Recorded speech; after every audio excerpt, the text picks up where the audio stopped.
Sa video na ito, malalaman mo na sa wakas ang mga gulay na maaaring magpataas ng panganib ng stroke sa isang gabi kung ikaw ay lampas 60 na taong gulang, ayon sa pananaliksik ng mga cardiologist, neurologist, at mga pangunahing pag-aaral medikal. At bago tayo magpatuloy, ipaalam mo sa akin kung saan ka nanonood sa comments. Gusto kong makita ang ating komunidad ng mga senior sa buong mundo. Makinig ng mabuti. Maraming senior ang naniniwala na lahat ng gulay ay ligtas. Pero ipinapakita ng mga bagong natuklasan mula sa mga eksperto tulad nina E.R. Stephen Gundry, E.R. David Lebeskin ng UCLA, at mga pag-aaral na nailathala sa stroke at circulation, na ang ilang gulay ay maaaring kabaligtaran. Maaari nilang pataasin ang presyon ng dugo, magdulot ng pamumuo ng dugo, magpasimula ng pamamaga sa mga ugat, o makipag-ugnayan sa hindi maganda sa iyong mga gamot. Kung sang-ayon ka na kalusugan ay kayamanan, mag-type ng waya sa comment section ngayon din. At habang nandoon ka, pakisubscribe sa Gintong Sustansya, at itap ang thumbs up, para mas maraming senior ang makakuha ng impormasyon na maaaring magligtas ng buhay. Ngayon, bakit mo dapat panoorin hanggang sa dulo? Dahil ito ay mga gulay na araw-araw kinakain ng mga senior, nang hindi alam ang mga panganib. At para sa mga higit sa 60, ang stroke ay maaaring mangyari ng mabilis. Isang maling gulay na kinain sa maling paraan o pinagsama sa maling gamot ay maaaring baguhin ang chemistry ng dugo sa isang gabi na nagpapataas ng panganib ng stroke bago ka pa man gumising kinabukasan. Bumabagal ang iyong mga bato habang tumatanda ka. Tumitigas ang iyong mga ugat. Dumadami ang iyong mga gamot. Tumataas ang iyong sensitibidad sa asin. Ang mga pagbabagong ito ay ginagawa ang ilang gulay, na ligtas pa para sa mas batang mga tao, na potensyal na delikado para sa mga senior. At tandaan, gusto kong mag-comment ka ng madalas. Kung sang-ayon ka sa anumang pahayag na maririnig mo, kung may magpapagulat sa iyo, o kung naranasan mo ito mismo, i-type lang ang FIA o ibahagi ang iyong karanasan. Ang iyong mga comment ay makakatulong para mas maraming Filipino senior ang makakita ng video na ito at maaaring mailigtas ang buhay ng iba. Ngayon, diretso tayo sa punto. Manatili sa akin hanggang sa dulo dahil bawat bahagi ay may laman na karamihan sa mga senior ay hindi pa nasasabi at maaaring maprotektahan ka o ang isang mahal mo mula sa biglaang stroke. Maraming senior ang naniniwala na ang mga gulay ay palaging ligtas, palaging malusog, at palaging nakakatulong sa puso. Pero pagkatapos ng 60, hindi na pinoproseso ng katawan ang pagkain tulad ng dati. Dito maraming tao ang nabibiktima. Ayon sa mga cardiologist tulad ni E.R. Stephen Gundry, mga neurologist tulad ni E.R. David Lebeskin ng UCLA, at maraming pag-aaral sa Stroke Journal at Circulation, ang ilang gulay ay maaaring magpataas ng panganib ng stroke kapag bumabagal ang mga bato, tumitigas ang mga ugat, at nagsisimulang makialam ang mga gamot sa pang-araw-araw na pagkain. Itatanong ko sa iyo ngayon. Nakakain ka na ba ng gulay na akala mo ay ligtas pero nakaramdam ka ng pagkahilo, panghihina, o sobrang pagod pagkatapos? Kung nangyari na ito sa iyo, mag-type ng waya sa comment section. Ang sagot mo ay maaaring makatulong sa ibang senior na makilala ang parehong babala. Narito ang tuwirang katotohanan.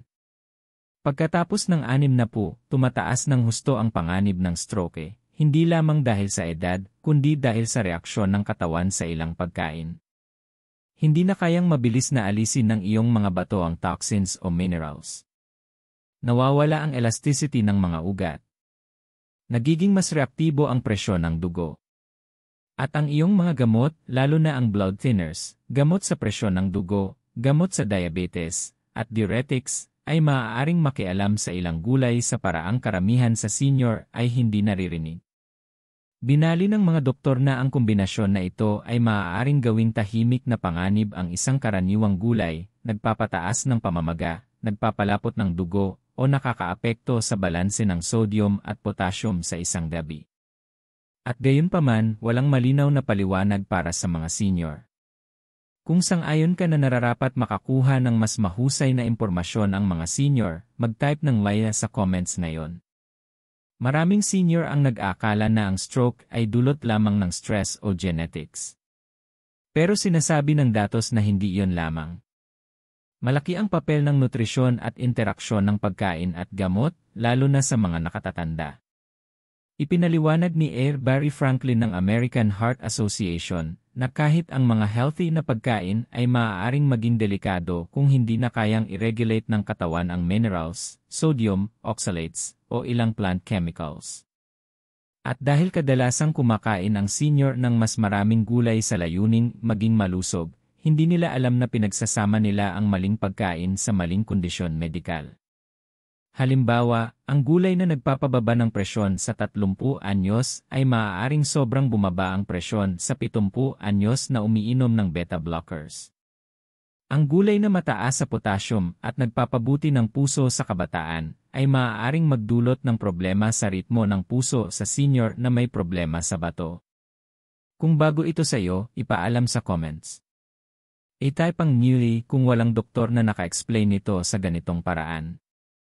Ito ang dahilan kung bakit dapat manatili ka hanggang sa dulo ng video na ito.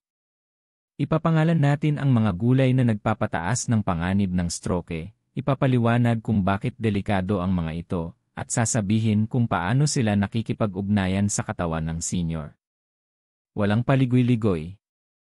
Walang matamis na salita. Direktang paliwanag batay sa pananaliksik.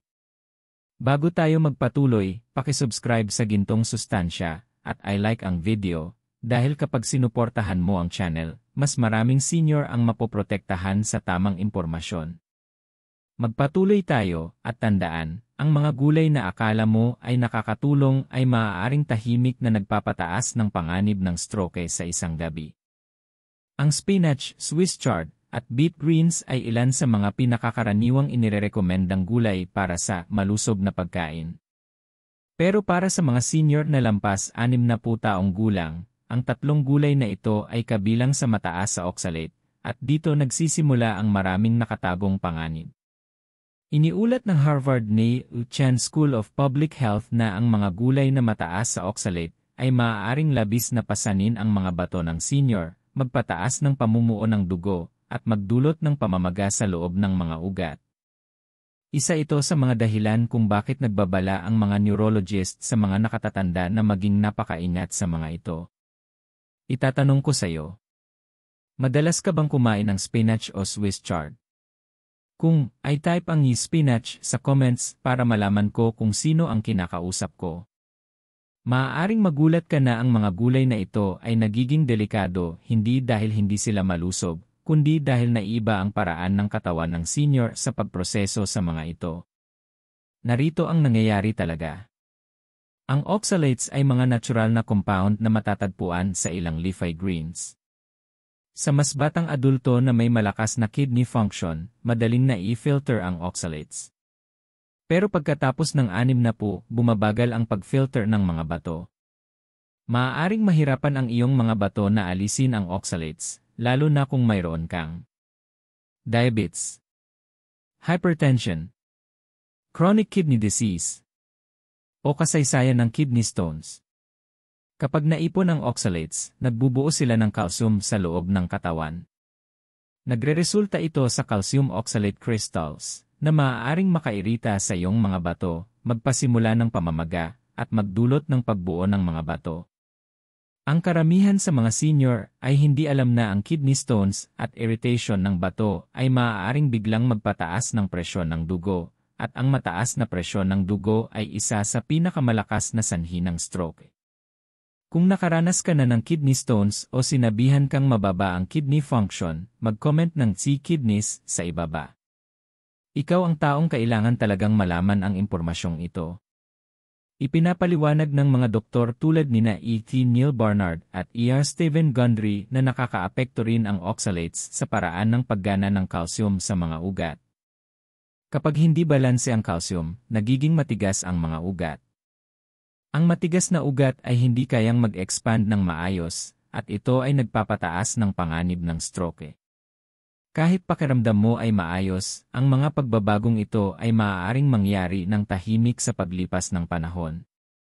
Isang pagkain ay hindi makakasama, pero kung paulit-ulit na araw-araw, maaaring maging problema. Narito ang isa pang bagay na hindi madalas marinig ng mga senior. Nakakaapekto rin sa thyroid function ang mga gulay na mataas sa oxalate kapag kinain ng maramihan. Ang mababang thyroid activity ay nagpapabagal ng sirkulasyon at metabolismo. Ang mabagal na sirkulasyon ay nagpapapapayat ng dugo at nagpapataas ng posibilidad ng pamumuo. Para sa mga senior na umiinom ng thyroid medication, maaaring makaapekto ang oxalates sa absorption na ginagawa ang gamot na mas hindi epektibo. Kung nakararamdam ka ng labis na pagod, ginaw o mabagal na katawan, at madalas kang kumakain ng spinach o beet greens, ipaalam sa akin sa pamamagitan ng pag-type ng TARD sa comments. Ang karanasan mo ay maaaring makatulong sa iba na makilala ang parehong pattern. Isa pang nakatagong panganib. Ang mga gulay na mataas sa oxalate ay maaaring makipag-ugnayan sa blood thinners tulad ng warfarin. Kapag sobrang tumaba ang dugo dahil sa naipong oxalates, maaaring mahirapan ang gamot mo na panatilihing ligtas ang antas ng dugo. Maaari itong magdulot ng biglaang pagtaas o pagbaba ng clotting levels, pareho itong nagpapataas ng panganib ng stroke. Tinatawag ito ng mga cardiologist na nutrient-medication mismatch, at isa ito sa mga pinakakaraniwang problema ng mga senior na gustong kumain ng malusog ngunit hindi nauunawaan ang interaksyon ng pagkain at gamot. Kung kailanman ay inayos ng iyong doktor ang gamot mo nang hindi inaasahan, mag-drop ng laya sa comments. Pero may dagdag pa. Ang mga gulay na mataas sa oxalate ay nagpapataas din ng pamamaga. Kapag hindi maayos na niluto ang mga ito, pumapasok sa katawan ang oxalates sa concentrated na dami. Ang pamamaga sa loob ng mga ugat ay nagdudulot ng iritasyon at pagiging malagkit ng mga pader ng ugat. Ang malagkit na pader ng ugat ay humahawak sa cholesterol at platelets na lumilikha ng perpektong kondisyon para mabuo ang pamumuo. Ito ang dahilan kung bakit ilang neurologist ang naglalarawan sa high oxalate diets bilang hidden clot builders para sa mga senior na mahina ang vascular system. Bago tayo magpatuloy, itap ang like button at mag-subscribe sa Gintong Sustansya. Ang iyong suporta ay tumutulong sa amin na maipamahagi ang impormasyong maaaring magligtas ng buhay sa mas maraming senior. Ngayon narito ang mas nakababahala. Maraming senior ang kumakain ng spinach araw-araw dahil naniniwala silang nakabababa ito ng cholesterol.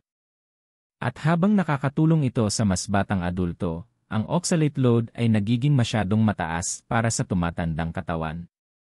Isang pag-aaral mula sa University of California ang natagpuan na ang mga senior na kumakain ng high oxalate greens araw-araw ay may mas mataas na antas ng systemic inflammation at mas mataas na posibilidad ng komplikasyon sa mga ugat. Kung kilala mo ang isang tao na kumakain ng spinach tuwing umaga, ay type ang everyday sa comments. Simple lang ang katotohanan. Ang spinach, Swiss chard, at beet greens ay hindi masamang pagkain. Pero para sa mga senior na lampas 60, lalo na sa may problema sa bato, presyon ng dugo, o clotting concerns, ang mga gulay na ito ay dapat kainin ng may moderation at laging niluto, huwag kailanman kainin ng hilaw. Ang steaming ay nakababawas ng oxalate content ng 30 hanggang 40%, pero kahit ganoon, maaaring mataas pa rin ang kabuang load kung araw-araw kainin. Kaya kung nakain mo ang mga gulay na ito nang hindi alam ang impormasyong ito, ipaalam sa akin sa comments. Ay type ang I didn't know kung ito ang unang beses mong marinig. Mayroon pa tayong ilang gulay na tatalakayin, at bawat isa ay may sariling panganib na maaaring magpataas ng panganib ng stroke sa isang gabi. Manatili sa akin hanggang sa dulo para malaman mo kung ano ang iwasan at kung ano ang maaaring palitan nito. Ang mga pickled at fermented na gulay ay paborito ng maraming senior. Ang mga pagkain tulad ng kimchi, pickled cucumber, pickled radish, atsara, burong mangga, at kahit mga store-bought mixed pickles ay madalas kainin dahil masarap, nakakatulong sa pagtunaw ng pagkain, at tila ligtas. Pero para sa mga adult na lampas 60, ang mga pagkain na ito ay maaaring mabilis na magpataas ng panganib ng stroke sa isang gabi dahil sa isang malaking problema, sobrang sodium. Nagbabala ang mga doktor mula sa American Heart Association na kapag lampas ka na sa 60, kahit isang serving lang ng mataas sa sodium na pickled gulay ay maaaring magpataas ng malaki ng iyong presyon ng dugo sa loob lamang ng ilang oras. Ito ay dahil hindi na kayang alisin ng tumatandang bato ang asin tulad ng dati. Nag-ipon ang asin sa iyong dugo, humihila ng tubig papasok sa mga ugat, pinipilit ang puso na mas magtrabaho, at pinapalaki ang presyon sa loob ng mga daluyan ng dugo. Itatanong ko sa iyo ngayon, kumakain ka ba ng pickled gulay kahit isang beses sa isang linggo? Kung ay type ang si pickled sa comments dahil ang bahaging ito ay partikular na mahalaga para sa iyo. Sa isang pag-aaral noong 2023 mula sa Korean Stroke Society, natuklasan ng mga mananaliksik na ang mga senior na kumakain ng pickled o fermented na gulay araw-araw ay may 38% mas mataas na posibilidad na makaranas ng stroke kumpara sa mga bihirang kumain nito. Bakit? Dahil ang sodium ay nagpapataas ng presyon sa loob ng mga ugat, at ang mga matigas na ugat ng senior ay hindi kayang hawakan ang biglaang pagtaas ng presyon.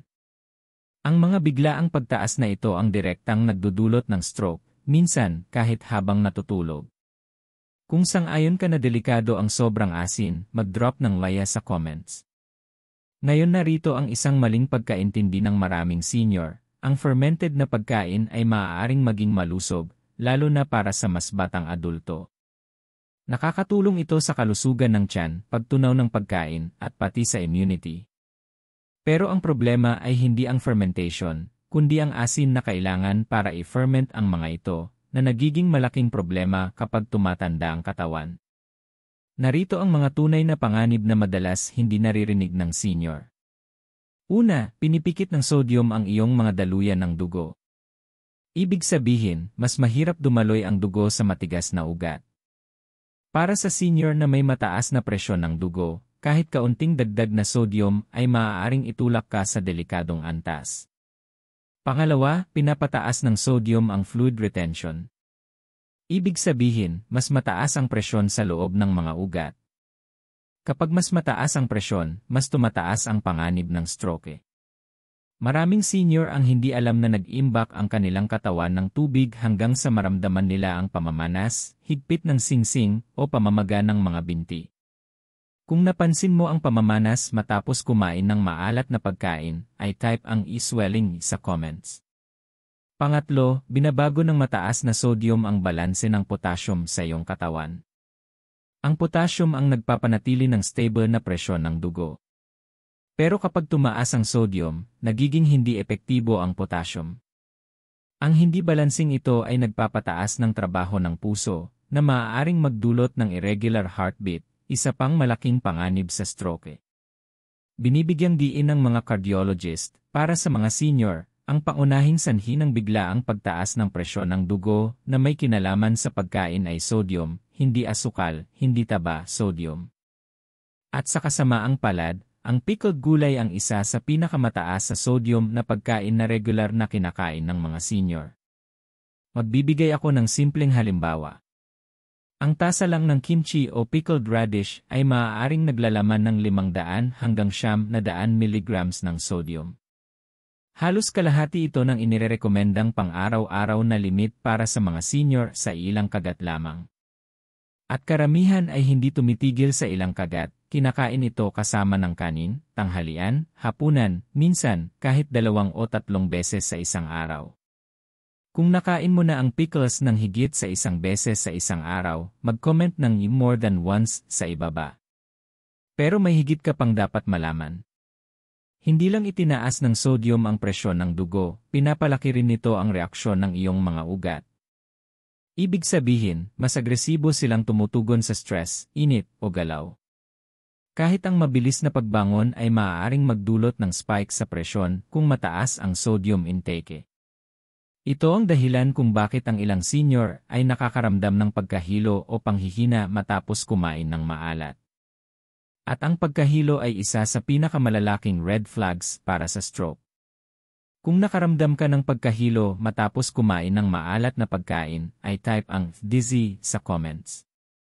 Isa pang nakatagong panganib ay ang mga preservatives sa commercial pickled vegetables. Ang ilan sa mga ito, tulad ng sodium benzoate at sulfites, ay maaaring makairita sa lining ng mga daluyan ng dugo at pabilisin ang pagtigas ng mga ugat. Ang matigas na ugat ay hindi kayang mag-expand o mag-contract ng maayos, na ginagawang napakadelikado ang biglaang pagbabago sa presyon ng dugo. Para sa mga senior na umiinom ng gamot sa presyon ng dugo, mas delikado ito. Sinisikap ng gamot na pababain ang presyon, pero itinutulak ito ng sodium pataas. Lumilikha ito ng tug-of-war effect sa iyong daluyan ng dugo, na ginagawang hindi stable ang presyon. Ang hindi stable na presyon ay isa sa mga pinakakaraniwang sanhi ng hemorrhagic at ischemic stroke. Bago tayo magpatuloy, itap ang thumbs up at mag-subscribe sa Gintong Sustansya. Kapag nag-engage ka, mas maraming Filipino senior ang maaabot ng impormasyong ito na maaaring magligtas ng buhay. Ang iyong suporta ay tunay na nakakatipid ng buhay. Ngayon pag-usapan natin ang mga fermented na gulay na tradisyonal na itinuturing na malusog. Maraming ganitong pagkain ang naglalaman ng lactic acid bacteria na sumusuporta sa pagtunaw. Pero ang problema, hindi maaaring mag-ferment ng walang asin. At para maiwasan ang pagkasira, madalas naglalaman ang pickled gulay ng sobrang dami ng asin. Kahit ang low sodium na bersyon ay maaaring masyadong mataas para sa mga senior, lalo na sa may mataas na presyon ng dugo, diabetes, problema sa bato, o sakit sa puso. Kung sinabi na ng doktor mo na limitahan ang asin, mag-drop ng maya sa comments. Dagdag pa, ang mataas na sodium na pagkain ay nagdudulot ng dehydration. Mas madaling ma-dehydrate ang senior dahil humihina ang signal ng uhaw habang tumatanda. Ang dehydration ay nagpapalapot ng dugo, nagpapabagal ng pagtunaw, at nagpapataas ng panganib ng pamumuo. Ang makapal na dugo ay isa sa pinakamabilis na paraan para magdulot ng clot, na pangunahing sanhi ng ischemic stroke. Kaya kapag pinagsama mo ang dehydration sa mataas na sodium mula sa pickled gulay, maaaring tumaas ang panganib ng stroke sa loob lamang ng ilang oras, lalo na kung kinain ito gabi na. Ipaalam sa comments, nakaranas ka na ba ng uhaw o tuyong bibig matapos kumain ng pickled gulay? Mag-comment ng thirsty kung. Sa huli, isa pang panganib ang kailangang banggitin. Maraming pickled food na binibenta ngayon, lalo na ang bottled o commercial versions, ay naglalaman ng nakatagong asukal at artipisyal na pampalasa para pagandahin ang lasa. Pinapalala ng mga additives na ito ang pamamaga at nagpapataas ng presyon ng dugo. Para sa mga senior, ang pamamaga ay direktang risk factor para sa parehong heart attack at stroke. Kaya kung kinakain mo ang pickled gulay nang hindi alam ang lahat ng panganib na ito, hindi ka nag-iisa. Maraming senior ang pareho. Pero ngayon na alam mo na ang mga panganib, makakagawa ka ng mas ligtas na pagpipilian. Mag-comment ng "You understand" kung binuksan ng chapter na ito ang iyong mga mata. Mayroon pang mga gulay na tatalakayin na maaaring magpataas ng panganib ng stroke sa isang gabi. At isa sa mga ito ay isang bagay na halos lahat ng senior ay regular na kinakain. Manatili sa akin hanggang sa dulo para hindi mo ito mamiss. Ang mga nightshade na gulay ay ilan sa mga pinakakaraniwang kinakain ng mga senior, tulad ng kamatis, talong, patatas, at iba't ibang klase ng sili. Parte ito ng araw-araw na pagkain, mula sa mga sarsa at stew hanggang sa pritong ulam at mga side vegetables. Karamihan sa mga tao ay walang ideya na ang mga gulay na ito ay kabilang sa kategoryang maaaring magpalala ng pamamaga, magpataas ng pagiging malagkit ng platelet, at magpataas ng panganib ng stroke, lalo na para sa mga adult na lampas 60.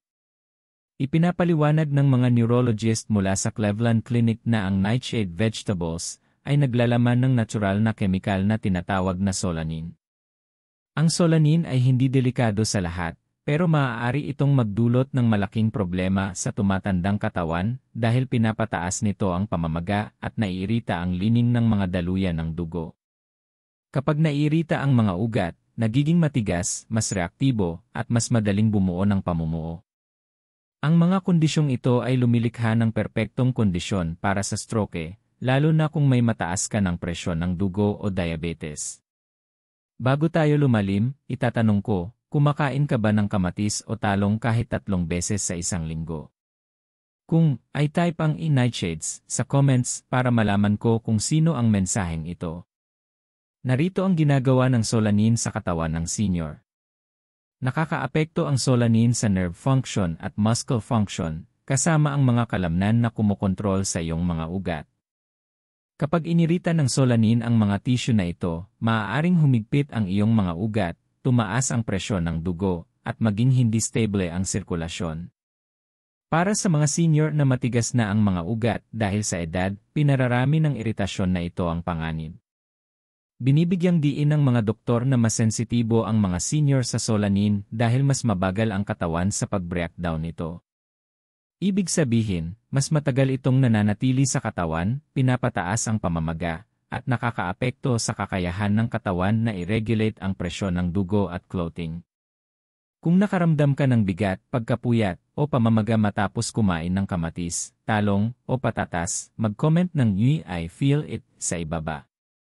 Maaaring nararanasan mo ang maagang senyales ng nightshade sensitivity. May isa pang bagay na dapat malaman ng mga senior. Ang nightshade vegetables ay isa sa pangunahing pagkain na nagdudulot ng pamamaga sa kasukasuan. Kung may arthritis, rheumatoid arthritis, gout, o chronic joint pain ka, maaaring palalain ng solanin ang pamamaga at magdulot ng pamamaga ng kasukasuan. Hindi lang ito problema sa kasukasuan. Kapag tumataas ang pamamaga sa buong katawan, naiirita rin ang iyong mga ugat na nagpapataas ng panganib ng stroke. Kung madalas namamaga o sumasakit ang iyong mga kasukasuan matapos kumain, ay type ang joints sa comments. Ngayon, narito ang panganib na hindi alam ng karamihan sa mga senior. Hindi lang pamamaga ang dulot ng solanin, pinapalaki rin nito ang pagiging malagkit ng iyong mga platelet. Ang malagkit na platelet ay mas madaling bumuo ng pamumuo. Sa mas batang adulto, inaayos ng katawan ito. Pero sa mga senior, lalo na sa may mataas na cholesterol, mataas na presyon ng dugo, o atherosclerosis, ang malagkit na platelet ay maaaring maging kaibahan sa pagitan ng malusob na sirkulasyon at biglaang stroke. Tinatawag ng mga cardiologist ito na hidden clot trigger. Maaari kang kumain ng talong o kamatis at pakiramdam mo ay normal, pero sa loob ng katawan mo, ang dugo mo ay nagiging mas malapot at mas madaling bumuo ng pamumuo. Kung sang-ayon ka na delikado ang blood clots, mag-comment ng laya. Ang comment mo ay makakatulong na maiparating ang mensaheng ito sa ibang Filipino senior. Ngayon, pag-usapan natin ang kamatis. Maraming senior ang kumakain ng kamatis araw-araw, lalo na sa sopas, sarsa, at salad. Pero mataas ang kamatis sa lectins, isa pang compound na maaaring makairita sa tiyan at magpataas ng pamamaga sa sensitibong individual. Ipinakita ng mga mananaliksik sa Harvard na ang lectins ay maaaring magdulot ng microinflammation sa digestive tract, at ang chronic inflammation ay pangunahing faktor sa panganib ng stroke, lalo na sa mga adult na lampas 60. Kung kumakain ka ng kamatis araw-araw, ay type ang everyday sa comments. Ang talong ay may sarili ring espesyal na problema. Naglalaman ito ng ilan sa pinakamataas na level ng solanin sa mga nightshade. Para sa mga senior na may nerve sensitivity, digestive issues, o poor circulation, maaaring magdulot ang talong ng pananakit ng ulo, hindi komportableng pagtunaw, o biglaang pagtaas ng presyon ng dugo. Kung naranasan mo na ang pagkahilo o hindi komportable dahil sa talong, ay type ang eggplant sa ibaba. Ang mga sili, kasama ang bell peppers at chili peppers, ay maaari ring magpataas ng panganib ng stroke sa pamamagitan ng pagpapataas ng pamamaga, lalo na para sa mga senior na may acid reflux o gastritis. Ang capsaicin sa maanghang na sili ay nagpapalawak ng mga ugat ng mabilis, at habang ito ay walang epekto sa mas batang adulto, maaari itong magdulot ng biglaang pagbabago sa presyon ng dugo ng senior na may mahihinang ugat. Ang biglaang pagbabago sa presyon ng dugo ay isa sa pinakakilalang trigger ng stroke. Kung nakaramdam ka ng pagkahilo matapos kumain ng maanghang na pagkain, mag-comment ng spicy sa ibaba. May panganib din ang patatas. Bagamat staple food ito, maaaring mataas ang level ng solanin kung bahagyang berde, may pasa, o naimbak sa ilalim ng liwanag. Karamihan sa mga senior ay hindi alam ito. Kapag naging berde ang patatas, tumataas ang level ng solanin. Ang pagkain ng patatas na mataas sa solanin ay maaaring magdulot ng heart-related disturbances at biglaang pagtaas ng presyon ng dugo, dalawang pangunahing panganib sa stroke. Kung nakakita ka na ng patatas na may berdeng bahagi, ay type ang green potato sa comments. Isa pang nakatagong panganib ay kung paano niluluto ang mga gulay na ito. Maraming tao ang nagpiprito ng patatas, nagpiprito ng talong, o nagluluto ng kamatis sa langis. Ang mga senior na pinagsasama ang nightshades sa high-fat cooking methods ay nagpapataas pa ng pamamaga. Ang mataba at pritong pagkain ay nagpapabagal ng sirkulasyon at nagpapalapot ng dugo. Kapag pinagsama sa solanin at lectins, nagiging delikado ito para sa mga senior.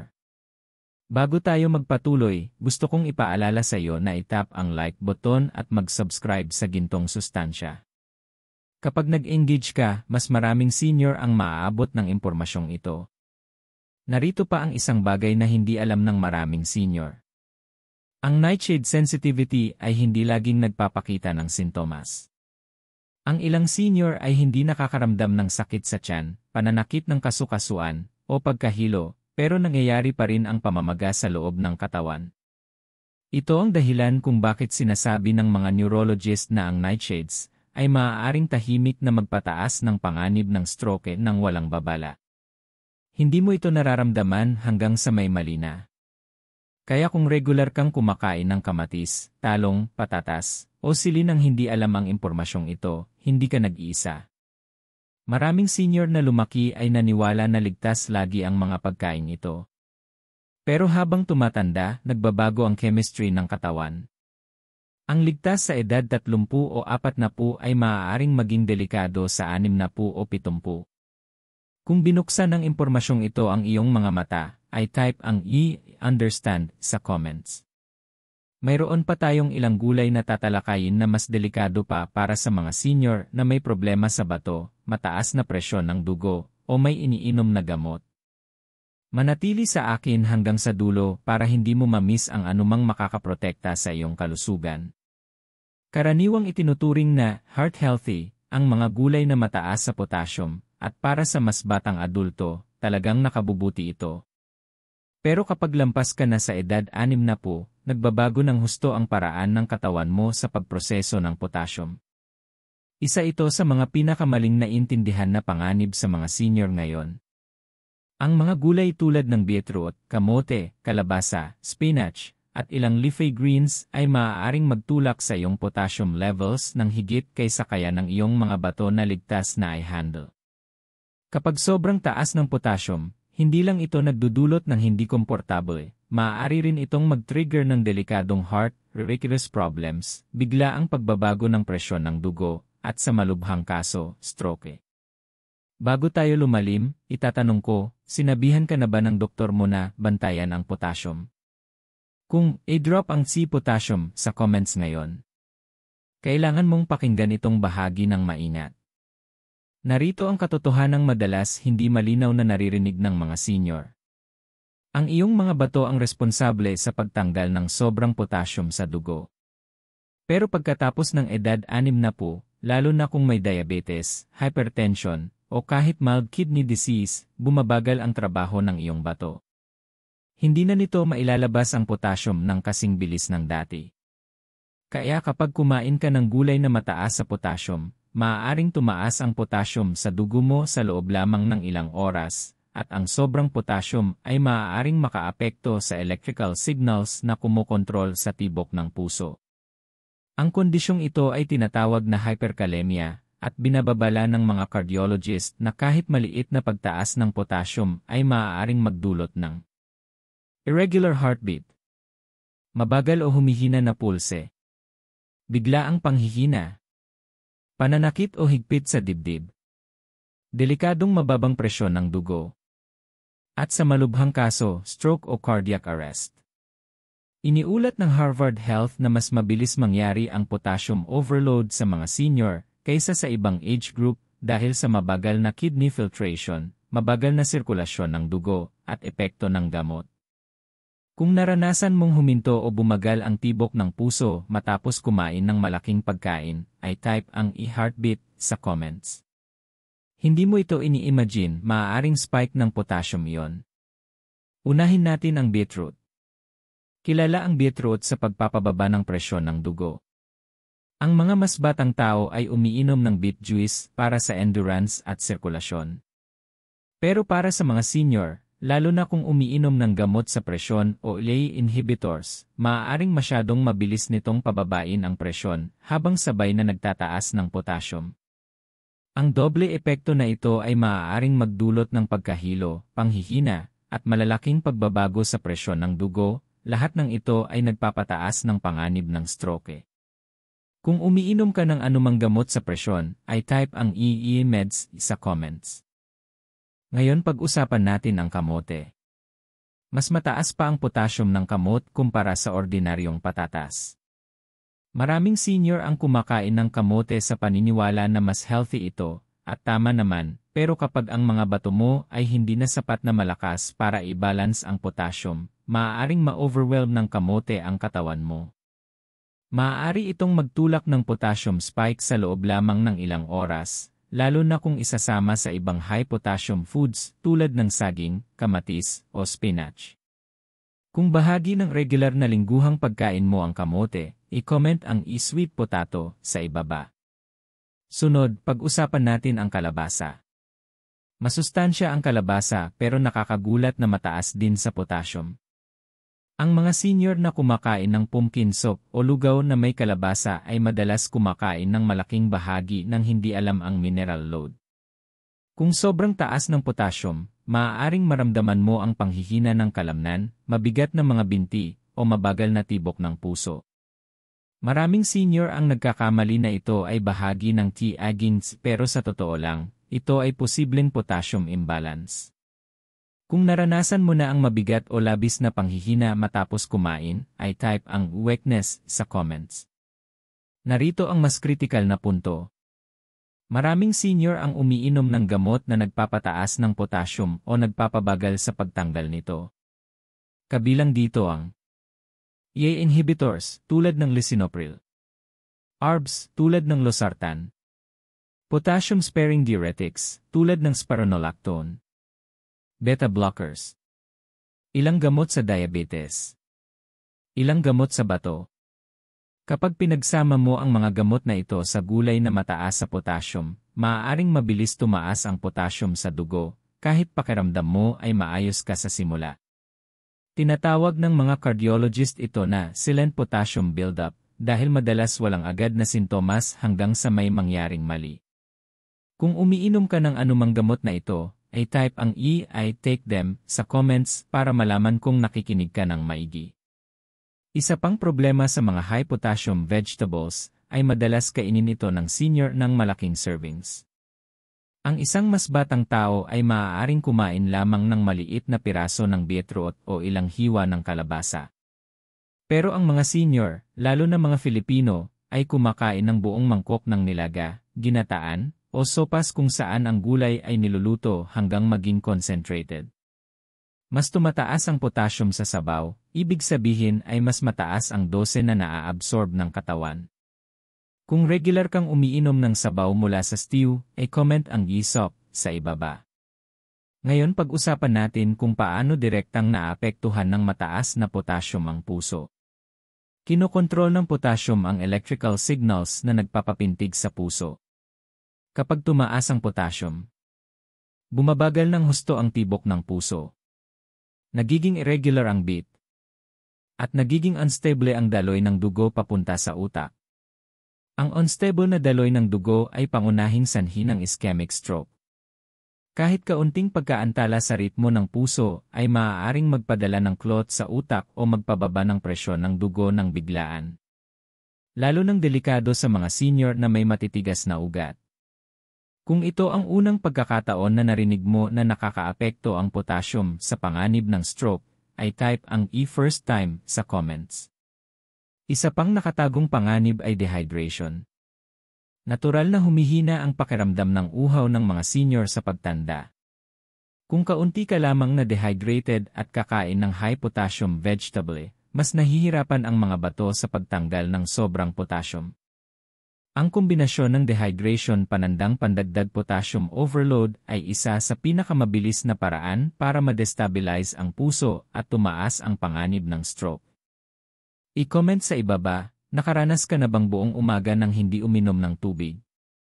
Mag-comment ng yes, guilty, kung.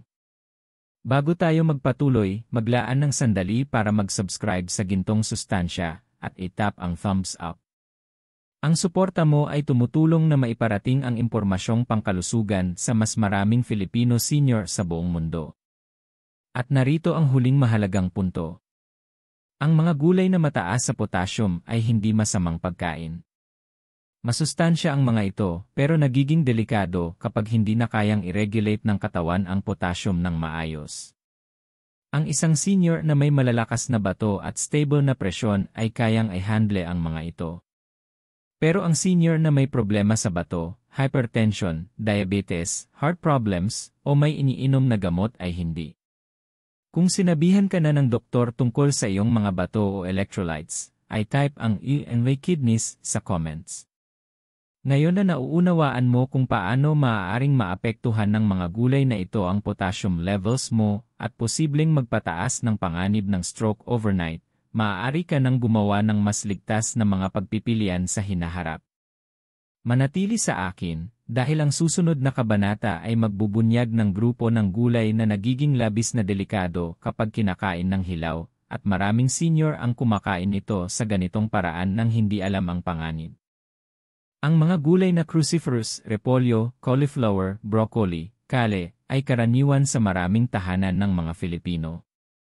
Abot kaya ang mga ito, mabilis lutuin, at madalas gamitin sa salads, sopas, at pang-side dish. Maraming senior ang naniniwalang palaging ligtas ang mga gulay na ito, pero ang hindi alam ng marami, kapag kinakain ng hilaw.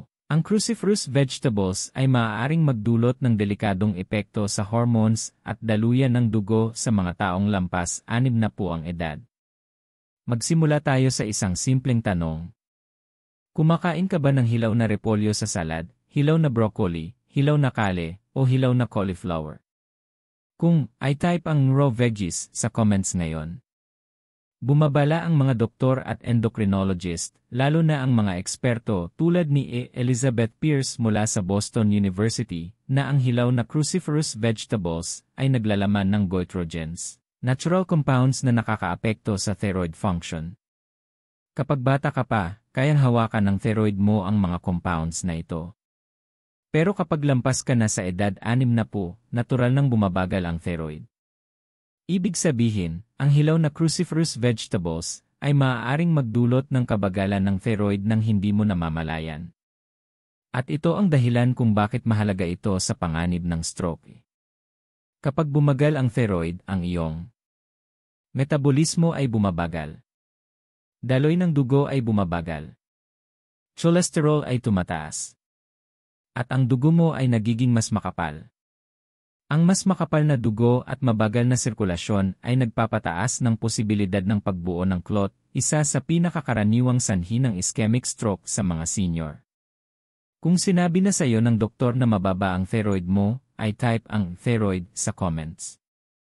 Ngayon, tingnan natin ng mas malalim kung paano nakakaapekto ang hilaw na cruciferous vegetables sa mga senior. Kailangan ng katawan mo ng iodine para gumana ng maayos ang thyroid. Pero hinaharang ng goitrogens sa hilaw na cruciferous vegetables ang pagsipsip ng iodine. Hindi ito nagyayari agad, unti-unti itong naiipon sa loob ng ilang linggo o buwan. Ang mga senior na madalas kumain ng hilaw na repolyo sa salad, hilaw na broccoli slaw, coleslaw, o hilaw na kale smoothies, ay maaaring dahan-dahang masira ang thyroid function nang walang babalang senyales. Ano ang mga palatandaan na maaaring bumabagal ang thyroid mo dahil sa hilaw na gulay? Labis na pagod. Madalas giniginaw. pagnipis ng buhok, mabagal na tibok ng puso, constipation, pamamaga sa leg, at mabagal na sirkulasyon. Kung naranasan mo ang alinman sa mga ito, i-comment ang I've felt that sa ibaba. Pero hindi lang thyroid ang problema. Naglalaman din ang cruciferous vegetables ng glucosinolates, compounds na kapaki-pakinabang kapag niluto pero maaaring magdulot ng stress kapag hilaw. Ang glucosinolates ay maaaring makairita sa lining ng digestive system na nagdudulot ng pamamaga. At ang pamamaga sa blood vessels, digestive tract, o tissues ay nagpapataas ng panganib ng stroke. Kung nakaranas ka ng kabag o gas matapos kumain ng repolyo, ay type ang cabbage gas sa comments. Ngayon, pag-usapan natin ang broccoli at kale, dalawang gulay na madalas kainin ng hilaw sa salad ng mga senior na gustong eat healthy. Mataas ang broccoli at kale sa vitamin E, para sa mas batang adult, mabuti ito. Pero para sa mga senior na umiinom ng blood thinners tulad ng warfarin, maaaring maapektuhan ang bisa ng gamot dahil sa mataas na vitamin E, ibig sabihin. Maaaring masyadong maging makapal ang dugo, nagdudulot ng clot. Maaaring masyadong maging manipis ang dugo, nagdudulot ng pagdurugo. Parehong delikado at nagpapataas ng panganib ng stroke. Kung umiinom ka ng anumang blood thinner medication, ay type ang blood thinner sa comments para malaman kung pinapansin mo ito. Isa pang nakatagong panganib ay ang digestion ng senior. Habang tumatanda, natural na bumababa ang stomach acid. Nagiging mahirap ay breakdown ang hilaw na cruciferous vegetables na nagdudulot ng fermentation sa bituka. Ang fermentation ay nagpo-produce ng gas at toxins na maaaring pumasok sa bloodstream, nagpapataas ng pamamaga at demand ng oxygen sa puso. Kapag nahihirapan ang puso sa pagpapadala ng oxygen sa makitid na ugat, tumataas ang panganib ng stroke. Itatanong ko, naranasan mo na bang makaramdam ng kabag, higpit, o gas matapos kumain ng hilaw na repolyo o hilaw na broccoli? Kung ay drop ang yes sa comments. Ngayon, may isang bagay na hindi alam ng maraming senior. Ang pagluluto ng cruciferous vegetables ay nakababawas ng goitrogens ng hanggang 80%. Ibig sabihin, ang pag-steam, pagpapakulo, o pag-saute ng broccoli, repolyo, at cauliflower ay ginagawang mas ligtas ito para sa mga senior. Ang panganib ay partikular sa hilaw na pagkain. Ibig sabihin, ang mga pagkain tulad ng hilaw na repolyo sa salad, hilaw na broccoli slaw, hilaw na kale smoothies, o hilaw na cauliflower dips ay maaaring nakakasama sa thyroid at sirkulasyon mo ng higit kaysa sa akala mo. Isa pang mahalagang punto. Ang hilaw na cruciferous vegetables ay mataas sa fiber na mahirap tunawin ng mga senior. Mas mabilis ang gut motility ng mas batang adult. Ang mga senior ay madalas nakakaranas ng mabagal na intestinal movement. Kapag matagal nakatigil sa bituka ang hilaw na fiber, nagkakaroon ng fermentation na nagdudulot ng masakit na gas buildup. Hindi nananatili ang gas sa tiyan, umaakyat ito, nagpapataas ng pressure sa puso at internal stress. Kung nagdulot na ng hindi komportableng pakiramdam sa tiyan ang hilaw na gulay sa iyo, ay type ang stomach sa comments. Pag-usapan din natin ang potassium. Ang ilang cruciferous vegetables, lalo na ang kale, ay may moderate hanggang mataas na potassium. Karaniwan ay mabuti ito, pero hindi para sa mga senior na may problema sa bato, na hindi maayos na naitatanggal ang sobrang potassium. Napag-usapan natin kanina kung paano nakakapag-trigger ng delikadong heart-related issues ang mataas na potassium. Kapag pinagsama mo ang hilaw na cruciferous vegetables sa ibang high-potassium foods, maaari mong hindi sinasadyang ma-overload ang iyong system. I comment ang sea kidneys kung sinabihan ka na ng doktor tungkol sa potassium levels o kidney health. Ngayon, pag-usapan natin ang mga senior na sumusubok mag-eat clean. Maraming senior ngayon ang sumusunod sa nakikita sa YouTube o TikTok, raw vegetable salads, detox bowls, raw cauliflower rice, o kale juices. Pero ang mga diet na ito ay dinisenyo para sa mas batang adult na may mas malakas na digestion at mas malusob na thyroid, hindi para sa mga senior na may maraming iniinom na gamot, mabagal na metabolismo, at mababang kapasidad ng bato. Ito ang dahilan kung bakit ang hilaw na cruciferous vegetables ay nagpapataas lamang ng panganib ng stroke sa mga senior, hindi dahil masama ang mga ito, kundi dahil hindi ito tugma sa natural na pagbabagong dulot ng pagtanda. Itatanong ko pa. Naranasan mo na bang lumipat sa hilaw na gulay sa paniniwala na mas healthy ito? Kung ay type ang I did sa comments. Bago tayo magpatuloy, tandaan na itap ang like button at mag-subscribe sa Gintong Sustansya. Ang iyong pakikilahok ay tumutulong na maiparating ang video na ito sa mas maraming Filipino senior na nangangailangan ng malinaw at maaasahang gabay sa kalusugan. Ngayon na naintindihan mo na kung bakit ang hilaw na cruciferous vegetables ay maaaring magpabagal sa thyroid, magpalapot ng dugo, magpalito sa sirkulasyon, at makaapekto sa balance ng damot, maaari ka nang gumawa ng mas ligtas na mga pagpipilian. Sa susunod na kabanata, tatalakayin natin ang isang grupo ng gulay na mukhang healthy sa labas ngunit nagiging delikado dahil sa paraan ng pagpepreserba at pagpackage, isang bagay na karamihan sa mga senior ay hindi iniisip.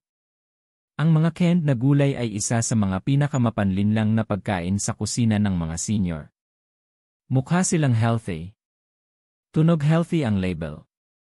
May larawan pa nga ng sariwang gulay sa lata, peas, carrots, corn, beans. Pero ang totoo, kapag inilagay ang gulay sa lata, hindi na ito parehong pagkain. Nagiging puno ito ng sodium, preservatives, artificial na chemical, at kahit mga substances na nakakaapekto sa hormones na tahimik na nagpapataas ng panganib ng stroke sa mga taong lampas 60 ang edad. Magsimula tayo sa isang tanong.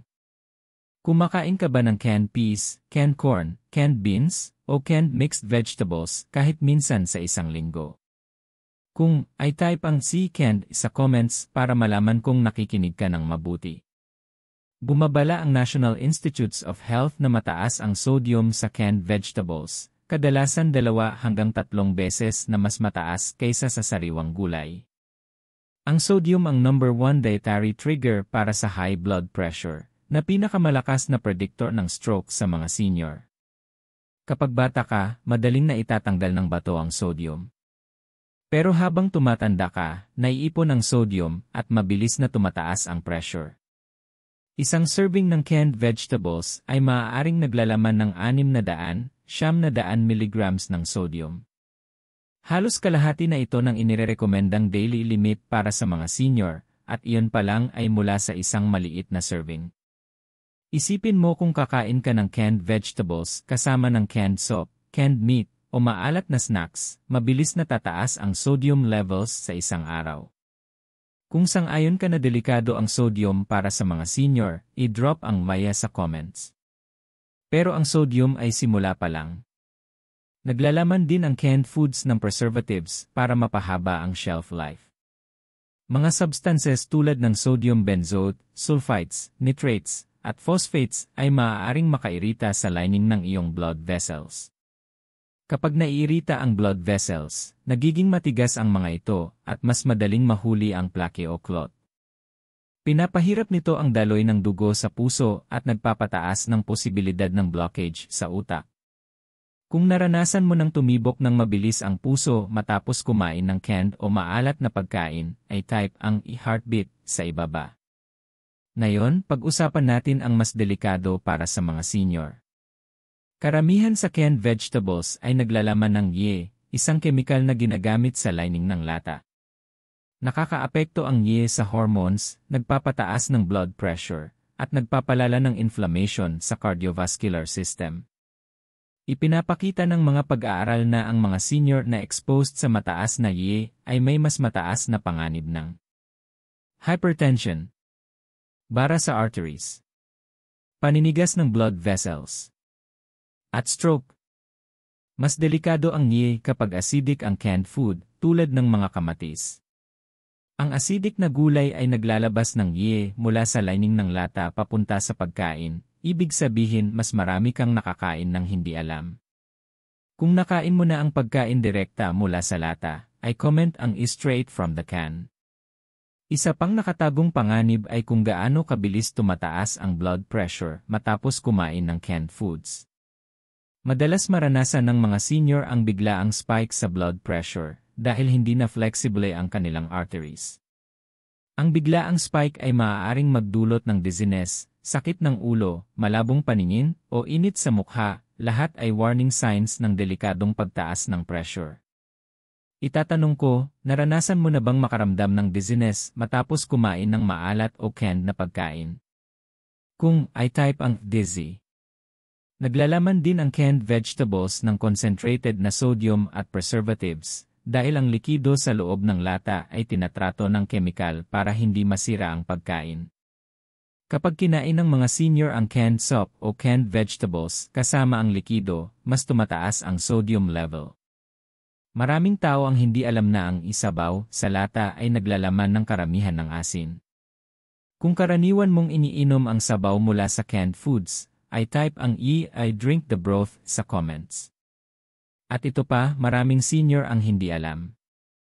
Maraming natural na bitamina ang nawala sa canned vegetables sa proseso ng paggawa. Ang vitamin E, folate at antioxidants ay nawawala sa sterilization. Pinoprotektahan sana ng mga bitamina ang blood vessels mo mula sa damage. Kung wala ito, mas madaling maapektuhan ang arteries mo ng pamamaga, paninigas, at pagbuo ng plaque. Kailangan ng mga senior ng mas maraming proteksyon, hindi mas kaunti. Pero nagbibigay ang canned vegetables ng mas kaunting nutrisyon at mas maraming kemikal ng sabay. Kung bago sa'yo ito, ay type ang I didn't know sa comments. Maaari ring mas mapalala ng canned vegetables ang kidney function. Ang mga senior na may mababang kidney activity, kahit stage 1 o stage 2 chronic kidney disease, ay hindi kayang hawakan ang malaking sodium load. Kapag naipon ang sodium, naghihigpit ang kidneys ng tubig, tumataas ang blood pressure, at nagiging hindi stable ang potassium balance. Pinapahirap nito ang trabaho ng puso, at anumang dagdag na stress ay nagpapataas ng panganib ng stroke.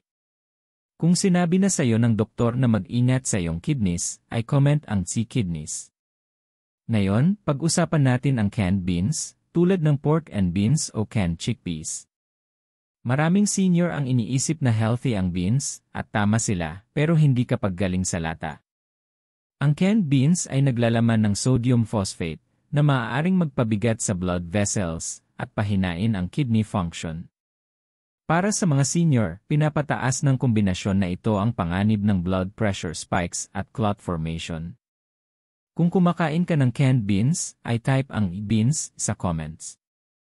Isa pang malaking issue ay ang asukal.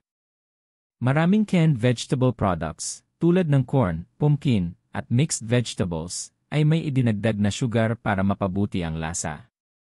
Pinapataas ng sugar ang inflammation at triglycerides, na parehong nag-aambag sa bara sa arteries. At ang bara sa arteries ay direktang daan patungo sa stroke. Kung napansin mong matamis ang lasa ng canned vegetables, ay type ang E-sweet sa ibaba. Bago tayo magpatuloy, pakitandaan na itap ang thumbs up at mag-subscribe sa gintong sustansya. Ang iyong engagement ay tumutulong maabot ang mas maraming Filipino senior na karapat-dapat sa malinaw at tapat na impormasyon sa kalusugan. Ngayon, isang nakakagulat na katotohanan. Kahit ang low-sodium, canned vegetables ay maaaring delikado pa rin. Maraming low-sodium levels ay nagbabawas lang ng sodium ng mga 25%, pero kung sobrang taas ng orihinal na sodium, ang reduced version ay maaari pa ring mag-overload sa kidneys at arteries ng senior. Halimbawa, ang regular na lata ay maaaring may 900 ni sodium. Ang low-sodium version ay maaaring mayroon pa ring 600, 700 ni, mataas pa rin para sa mga senior. Kung bumili ka na ng low-sodium na inisip mong ligtas ito, ay type ang I thought it was safe sa comments. Sa wakas, pag-usapan natin ang accumulation ng preservatives. Madalas kumain ng canned vegetables ang mga senior ng maraming beses sa isang linggo dahil madali. Pero naiipon ang preservatives sa paglipas ng panahon, nagpapataas ng inflammation at oxidative stress. Sa loob ng buwan at taon, Ang tahimik na inflammation ay nagpapahina sa pader ng arteries at nagpapataas ng posibilidad ng hemorrhagic stroke, ang uri ng stroke na dulot ng pumutok na blood vessel. Kaya kung bahagi ng regular diet mo ang canned vegetables, maaaring mas maraming kemikal at sodium ang nakakain mo kaysa sa kaya ng katawan mo. Kung na-open ang mata mo sa kabanatang ito, ay type ang understand sa comments. Mayroon pa tayong mga gulay na tatalakayin, kabilang ang ilan na paborito ng mga senior, ngunit nagiging delikado kapag niluto sa tiyak na paraan. Manatili ka sa akin, dahil makakatulong ang mga susunod na kabanata na protektahan ka o ang mahal mo mula sa tahimik at maiiwasang stroke. Maaaring mukhang walang masama ang deep-fried na gulay dahil nagsisimula ito bilang healthy na gulay, kamote, talong, okra, carrots, sibuyas, zucchini, peppers. Pero sa sandaling maigo ng mainit na mantika, nagiging isa ito sa pinakamapanganib na pagkain para sa mga senior na lampas 60 ang edad. Maraming Filipino senior ang mahilig sa pritong talong, pritong okra, tempura-style na gulay, lumpiang may pritong gulay sa loob o pritong kamote. Pero ang pagprito ay nagbabago sa mga pagkaing ito at nagiging pinagmumulan ng trans fats, oxidized oils, at inflammatory compounds na maaaring magpataas ng malaki sa panganib ng stroke. Bago tayo magpatuloy, itanong ko muna. Kumakain ka ba ng kahit anong pritong gulay linggo-linggo, sa bahay man o sa restaurant? Kung, ay type ang fried veggies sa comments. Gusto kong makita kung gaano karaming tao ang kailangan ng impormasyong ito. Magsimula tayo sa pinakamalaking panganib, trans fats. Ayon sa American Heart Association, pinapataas ng trans fats ang panganib ng stroke ng hanggang 41%, lalo na sa mga adult na lampas 60. Pinapapapayat ng trans fats ang dugo, pinapataas ang masamang cholesterol, LDL, pinabababa ang magandang cholesterol, HDL, at pinatitigas ang pader ng arteries. Kapag tumigas ang arteries, hindi na ito makapag-expand ng maayos. Pinapataas ng tigas ang posibilidad na mabuo ang clot at mapigilan ang daloy ng dugo papunta sa utak. Kung naiintindihan mo kung gaano delikado ang trans fats, ay type ang laya sa comments. Ngayon, narito ang problema, nabubuo ang trans fats tuwing nagprito ka sa mantika. Kahit na vegetable oil ang gamit mo, kahit bago ang mantika, kahit sa tingin mo ay na-drain mo ng maayos. Kapag naabot ng mantika ang mataas na temperatura, nagsisimula itong ma-oxidize. Kapag na-oxidize ang mantika, gumagawa ito ng kemikal na tinatawag na aldehydes na pumapasok sa dugo at sumisira sa arteries. Para sa mga senior na may mataas na blood pressure o cholesterol, parang lason ang oxidized oils. Pinapalaki nito ang inflammation sa blood vessels, naiirita ang mga ito, at mas madaling mahuli ang platelets, direktang nagdudulot ng clot formation. Kung nakaramdam ka ng mabigat, antok, o pagod matapos kumain ng pritong pagkain, ay type ang I feel it sa ibaba. Isa pang nakatagong panganib ay blood viscosity, o kung gaano katapal ang dugo mo. Ang pritong gulay, lalo na ang pritong talong at pritong kamote, ay sumisipsip ng malaking dami ng mantika. Kapag kumain ng mga pritong pagkain ang mga senior, mabagal ang digestion ng mantika. Pinapabagal nito ang sirkulasyon at nagiging mas makapal ang dugo. Ang makapal na dugo ay mabagal dumaloy sa makitid na arteries, pinapataas ang posibilidad ng blockage. Kung naranasan mong tumibok ng mas mabilis ang puso matapos kumain ng pritong pagkain, ay type ang heartbeat sa comments. Pag-usapan natin ang pritong talong. Ang talong ay parang sponge, mabilis sumisipsip ng mantika kumpara sa ibang gulay. Isang hiwa ng pritong talong ay maaaring maglaman ng higit sa 0 grams ng fat, kahit na na-drain na. Lalo na ang mga senior na may problema sa cholesterol at blood pressure ay vulnerable, dahil naglalaman din ang talong ng solanine, na napag-usapan natin kanina, isang compound na nagpapataas ng inflammation.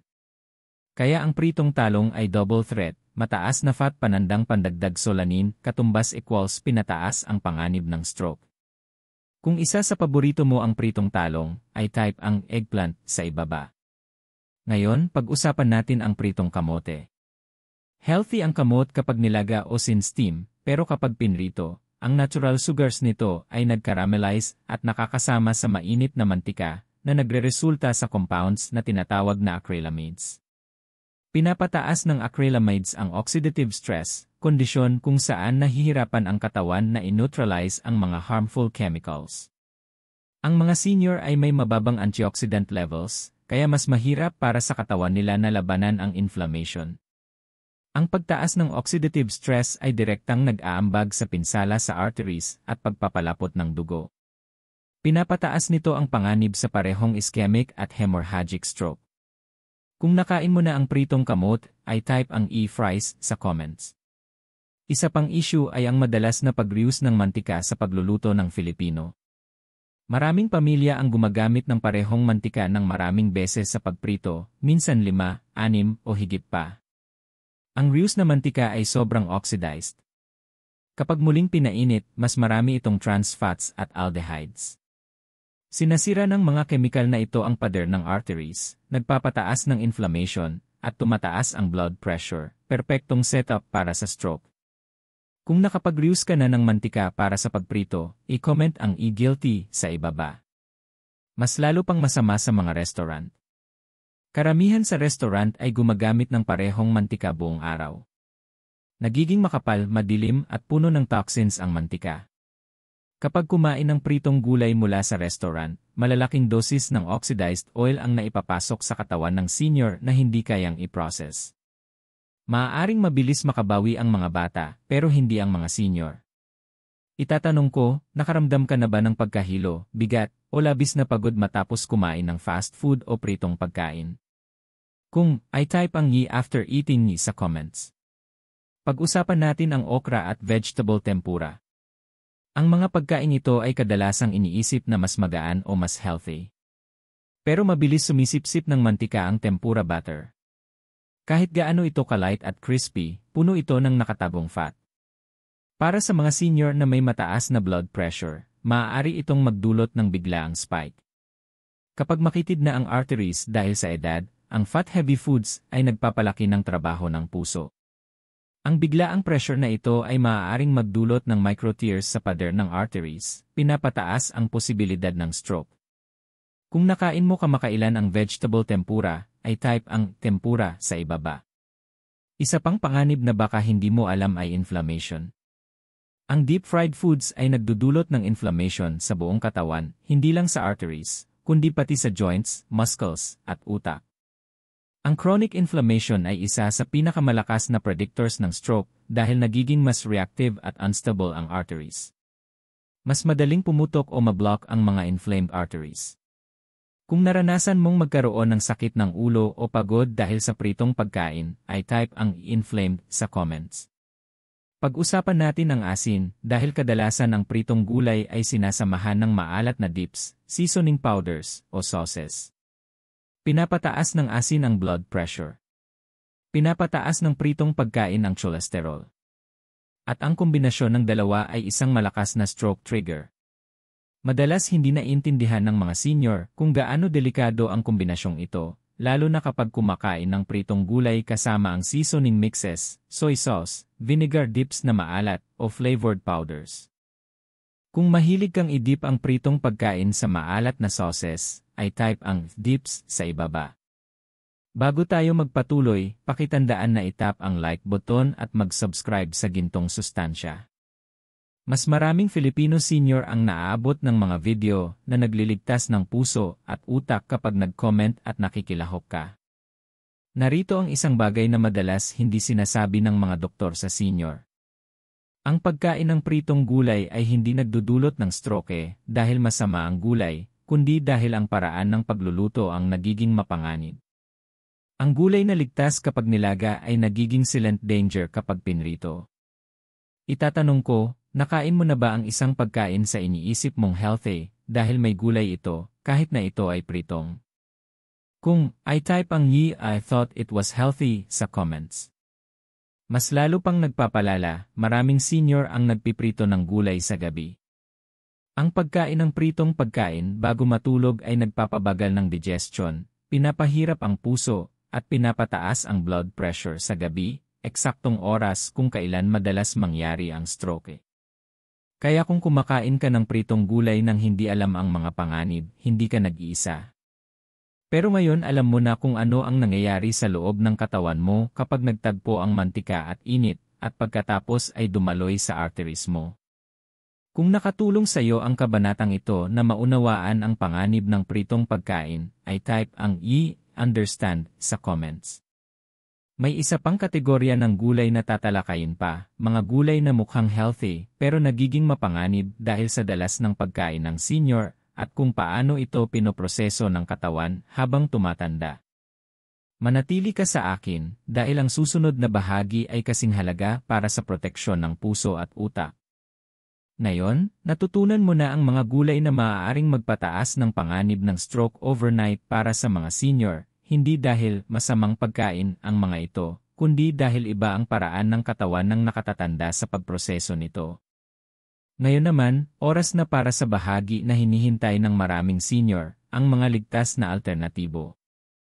Ito ang mga gulay na sumusuporta sa puso, pinoprotektahan ang utak, pinananatiling stable ang blood pressure, at gumagana kasabay ng iyong mga gamot, hindi laban sa mga ito.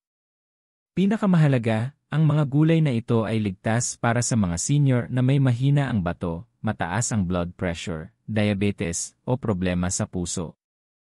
Bago tayo magsimula, itanong ko muna. Gusto mo ba ng follow-up na video kung saan ibibigay ko ang eksaktong meal plans para sa mga senior, almusal, tanghalian, hapunan, at merienda?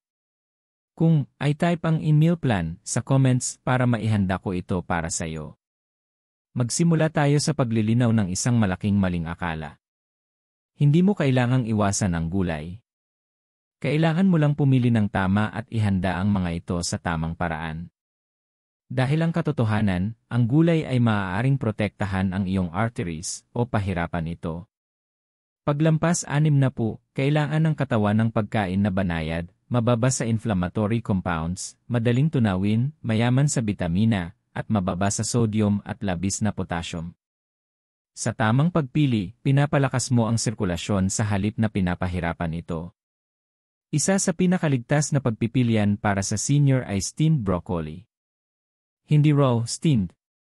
Kapag bahagyang naluto ang broccoli, nawawala ang compounds na nakakapigil sa thyroid function at nananatili ang antioxidants nito. Tinutulungan ng antioxidants na ito na mabawasan ang inflammation sa loob ng arteries at protektahan ang blood vessels mula sa pinsala. Sinusuportahan din ng steamed broccoli ang digestion nang hindi nagdudulot ng gas o bloating. Kung gusto mo ng broccoli, ay type ang broccoli sa comments. Sunod naman ang nilagang kamot pero sa maliit na bahagi. Kapag nilaga, napapalabas ang potassium sa tubig, kaya mas ligtas ito para sa mga senior na may problema sa bato. Nagbibigay ito ng dahan-dahang enerhiya nang hindi nagpapataas ng blood sugar at sinusuportahan ang kalusugan ng tiyan. Tandaan lang, nilaga, hindi pritong. At laging mahalaga ang portion control. Kung mas gusto mo ang nilagang kamote, ay comment ang i-boiled only. Pagkatapos, mayroon tayong lettuce, isa sa pinakamadali at pinakaligtas na gulay para sa senior. Mababa sa potassium ang lettuce, banayad sa digestion, at nakaka-hydrate. Hindi ito makakaapekto sa gamot o magpapasobra sa trabaho ng bato. Perpektong base ito para sa senior-friendly na salad kapag pinagsama sa light at low-sodium na dressing. Kung enjoy mo na ang lettuce, ay type ang lettuce sa ibaba. Ang carrots ay isa pang mahusay na pagpipilian. Mayaman sa beta-carotene na sumusuporta sa kalusugan ng mata at nagpapababa ng inflammation. Madaling tunawin, mababa sa sodium, at ligtas para sa bato at puso. Maaari mo itong kainin steamed o bahagyang salted. Ayos din ang raw carrots basta ma-stimulate ng maayos. Kung bahagi ng iyong pagkain ng carrots, ay type ang sea carrots sa comments. Ang squash, lalo na ang kalabasa, ay isa sa pinakamahusay na gulay para protektahan ang puso ng Filipino senior. Natural na mababa sa sodium, katamtaman sa potassium, banayad sa digestion, at puno ng antioxidants. Mahusay ito para sa blood pressure at mainam para sa mga nakatatanda na may acid reflux o sensitibong tiyan. Kung regular sa inyong mga ulam sa bahay ang kalabasa, i-type ang kalabasa sa ibaba. Ngayon, pag-usapan natin ang blanched spinach. Mataas ang oxalates ng spinach kapag raw o bahagyang naluto, pero ang blanching ay nakakabawas ng oxalates hanggang 50%. Ibig sabihin, makukuha mo ang benepisyo ng spinach, bitamina, iron, antioxidants, nang hindi nakakasama sa bato o nagpapataas ng clot risk. Kung nakapag-blanch ka na ng spinach dati, ay comment ang blanched. Isa pang ligtas na pagpipilian ay low-sodium fermented vegetables. Maaaring healthy ang fermented vegetables, pero lamang kung inihanda ng may minimal na asin. Maaari mong banlawan bago kainin para lalo pang mabawasan ang sodium. Nagbibigay ang fermented foods ng probiotics na sumusuporta sa kalusugan ng tiyan, pero kailangang limitahan ng senior ang asin. Kung binabaan mo ang asin sa fermented foods bago kainin, ay type ang rinse sa comments. Para sa mga mahilig sa talong, ang ligtas na paraan ay bahagyang sautéd na talong, hindi pritong. Ang talong na niluto sa kaunting olive oil o tubig ay iniiwasan ang panganib ng mantika sa deep frying. Nagbibigay pa rin ito ng fiber at nutrients nang hindi na inexpose sa trans fats at labis na solanin sa pritong anyo. Kung gusto mo ang talong pero lilipat sa mas ligtas na paraan ng pagluluto, i-type ang no more frying sa ibaba. Narito ang isang bagay na hindi alam ng maraming senior.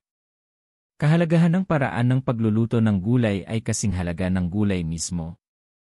Halimbawa, pinapababa ng steaming ang harmful compounds. Pinapababa ng boiling ang potassium. Pinipigilan ng light salting ang oil overload. Tinatanggal ng rinsing ang sobrang sodium sa packaged vegetables. At ang mas maliliit na portion ay pinipigilan ang biglaang nutrient spikes. Kung sang-ayon ka na mahalaga ang tamang preparation para manatiling healthy, ay comment ang Leah. Ngayon, pag-usapan natin kung paano pinoprotektahan ng mga ligtas na gulay na ito ang puso at utak. Binabawasan nila ang artery inflammation. Pinapanatili ang stable na blood pressure. Pinoprotektahan ang kidney function. Ginagawang hindi malagkit ang dugo. Sinusuportahan ang mas maayos na sirkulasyon. Gumagana kasabay ng gamot ng senior sa halip na laban sa mga ito. Ito ang dahilan kung bakit pinapayo ng cardiologists na mag-focus ang senior sa gulay na nagpapabuti sa vascular flexibility. Ang flexible vessels ay malaki ang naitutulong sa pagbaba ng stroke risk dahil malaya ang daloy ng dugo nang walang biglaang pressure buildup. Bago tayo magpatuloy, pakitandaan na itap ang thumbs up at mag-subscribe sa Gintong Sustansya. Nakakatulong ang iyong engagement upang mahanap ng ibang Filipino senior ang video na ito at maprotektahan ang kanilang kalusugan. At narito ang huling mahalagang punto. Hindi mo kailangang kabisaduhin ang bawat gulay. Kailangan mo lang sundin ang isang simpleng tuntunin, kainin ang gulay na kayang iproseso ng iyong katawan ng ligtas sa iyong edad. Ang layunin ay hindi limitahan ang pagkain mo. Ang layunin ay protektahan ang puso at utak upang manatili kang malakas, aktibo, at independent.